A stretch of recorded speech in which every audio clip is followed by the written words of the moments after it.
Kalau kami nggak terobos, bisa selesai kami. Begitu pembelaan salah seorang anggota BRIMOB yang melindas ojol hingga tewas.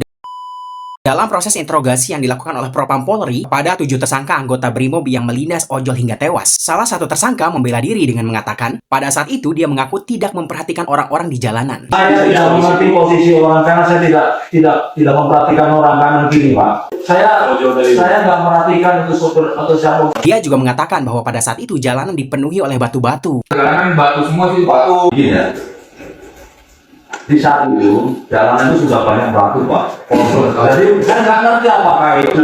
Tapi saya bisa pastikan bahwa keterangan itu bohong. Karena kita semua bisa melihat pada saat kejadian, gak ada itu yang namanya batu berserakan di jalan. Kalian bisa cek lagi videonya. Si anggota BRIMOB ini juga bilang kalau pada saat kejadian suasananya dipenuhi oleh asap katanya. Nah di saat itu asap dalamnya penuh.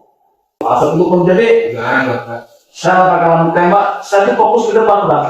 Gua juga bisa pastikan bahwa keterangan ini juga tidak benar. Kalau kalian nggak percaya, silahkan tonton lagi video viralnya. Kalian perhatikan dengan baik-baik, apakah di TKP pada saat itu ada nggak kepulan asap yang seolah-olah menghalangi pandangan. Seperti yang dibilang oleh si anggota BRIMOB ini. Ia juga beralibi tidak bisa melihat orang-orang di sekitar jalanan dengan jelas karena kaca mobilnya itu katanya ada teralis ataupun ada ram besinya dan gelap. Dari depan Kaca saya itu kan gelap pakai ram, Pak.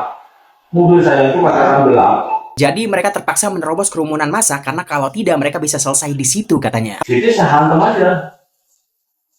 Karena kalau nggak saya terobos itu selesai, Pak, udah.